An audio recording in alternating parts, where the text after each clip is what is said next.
دوسری شادی میں انہوں نے مجھے بلایا, ولیمہ کیا بوفے میں, ڈیفینس میں شادی کی تھی انہوں نے دوسری, 25 کھانے آپ کی مرضی جو مرضی کھائیں. میں چلا گیا, میرے بہت قریبی دوست تھے, بڑے خوشی خوشی مل رہے ہیں نا ہر ایک سے, السلام علیکم میری شادی ہوئی ہے, السلام علیکم. مجھے پتا تھا کہ جب اس کی بیوی کو, ان کو بیوی کو پتا نہیں تھا سسرال کو, پہلے میں لوگوں سے کہہ رہا تھا یہ جتنا ابھی یہ چمک رہا ہے نا, یہ اس کی حالت دیکھنا ایک ہفتے بعد. وہ سمجھ رہا تھا کچھ بھی نہیں ہوگا, وہ سمجھ رہا تھا سب خوش ہیں اور سب مجھے مبارکباد دے رہے ہیں, کوئی بٹیر کھا رہا ہے, کوئی بڑا وی آئی پی ولیمہ کیا, کوئی فش کھا رہا ہے, اور لا کے پوچھ رہے ہیں آپ بٹیر لے آؤں آپ کے لیے یا فش لے کر آؤں. تو لوگ بڑی حسرت سے اس کو دیکھ رہے تھے, یار مفتی صاحب آپ کے بیان سن کے اس نے شادی کی اور دیکھیں کیسا چہرہ چمک رہا ہے. دولہا بھی بڑا تھوڑا ہینڈسم تھا, کیسا چہرہ چمک رہا ہے. میں نے کہا ابھی اس کو پتہ نہیں ہے بیچارے کو اس کے ساتھ ہونے والا کیا ہے. یہ جتنی توقعات لے کے بیٹھا ہوا ہے نا کہ ری ایکشن ہوگا, اس سے 20 گنا زیادہ ہوگا ری ایکشن. اور یہی ہوا یہ کہ جب اس کا ولیمہ ختم ہوا, ہنسی خوشی زندگی کے جب دن شروع ہونے والے تھے نا اس کے گھر میں پتہ چل گیا کہ جی محترم ایک اور شادی. اچھا اس نے شادی بھی کی طلاق یافتہ بچوں والی سے. جب اس پتہ چلا ہے نا, 3 دن چھپنے کے لیے میں نے اس کو کمرہ دیا یہاں پہ. میں کسی کو دوسری شادی کے بعد کمرہ رہائش کے لیے نہیں دیتا نہ چھپ, کیونکہ میں کہتا ہوں بھائی مزے تم اڑاؤ, ہم اپنی ٹینشنیں بھی پالیں اور دوسروں کی ٹینشنیں بھی پالیں. بھائی ہماری اپنی ٹینشنیں کم ہیں, ہم ہر دوسرا شادی کرنے والی کی ٹینشن بھی ہم لیں, ہمارے اپنے تو نمٹنے دو ہمیں. تو اس نے کیا ہوا ہے کہ اس کے اتنا ری ایکشن ہوا بیچارے کے ساتھ, اتنا ری ایکشن ہوا کہ میرے پاس فون آیا, بھائی میں تو تباہ ہو گیا, برباد ہو گیا, میرے سالے کو کوما میں چلا گیا. وہ 10 سال بعد کومے سے اٹھا تھا, اس کو پتا چلا کہ میں نے دوسری کی, واپس کومے میں چلا گیا. وہ کہہ رہے 10 سال تک کومے میں تھا, آج ٹھیک ہوا تھا. جیسے ہی ٹھیک ہوا اس کو اطلاع ملی کہ تمہارے بہنوں نے دوسری شادی کی, واپس کومے میں چلا گیا. وہ بھی میرے کھاتے میں ڈال دیا کہ تیری وجہ سے کومے میں گیا. وہ سسر صاحب نے جو کچھ ہوتا ہے وہ بتانے کی کر کے دیکھو تو پتا چلے گا. اتنا ٹینشن میں آیا ہے بیچارہ کہ مجھے فون کیا اس نے, مفتی صاحب میں بہت پریشان ہوں اور میں سوچ رہا ہوں کہ میں چھوڑ دوں, دوسری کو چھوڑ دوں یا کیا. میں نے کہا نہیں, دیکھو چھوڑنے والا کام نہیں کرو. اب ہر آدمی اس کو کوئی تسلی دے نہیں رہا, جس کے پاس جائے لوگ اسے کہتے ہیں کہ میں نے منع نہیں کیا تھا, ہماری نہیں سنی نا. یہی ہوگا. مجھے اس کا وہ ولیمے کی جو چہرے کی مسکراہٹیں اور نور جو نکل رہا تھا نا وہ یاد آ رہا تھا. اور میں نے کہا میں نے پیش گوئی کی تھی کہ یہ سارے جتنی بدتیسیاں دکھا رہے ہیں نا ابھی یہ پتہ چلے گا جب گھر میں پتہ چلے گا. اس بالآخر جب بہت زیادہ بیچارے کی حالت, کیونکہ میری سلام دعا بھی تھی. اچھا ہاں سوری, میں نے اس کو ترغیب نہیں دی تھی دوسری شادی کی, یہ مجھے یاد آیا, میں نے کوئی ترغیب نہیں دی تھی, وہ انہوں نے خود سے کی تھی. خیر جی, وہ پھر میں نے کہا, میں جب بہت ہی حالت خراب ہو گئی نا, سگریٹ وہ پیتے نہیں تھے, سگریٹ شروع کر دی اس نے ٹینشن کے لیے.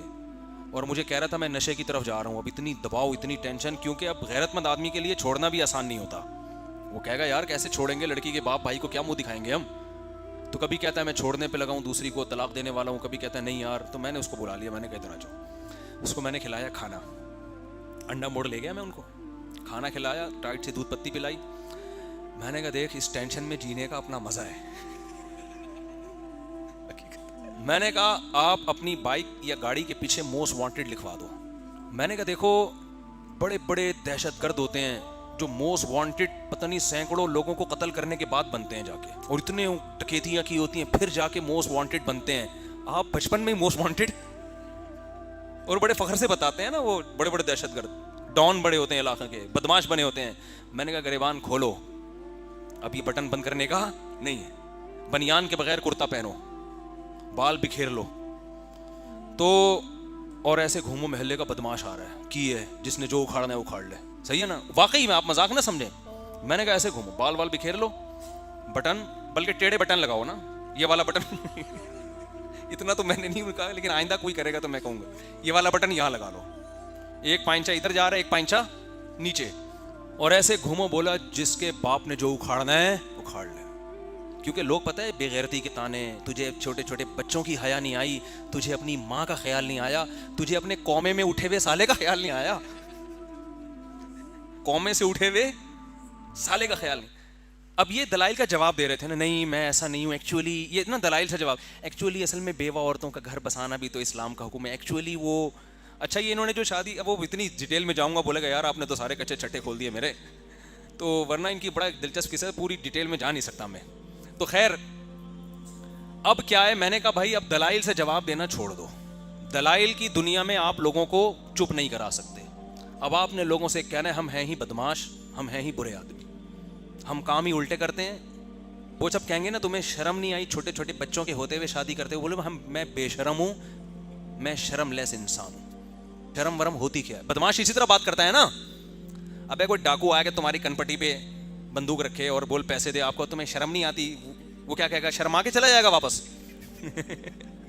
کیا خیال ہے؟ بولے گا میں نے تیرے سے مشورہ نہیں مانگا، پیسے مانگے ہیں، پیسے دے.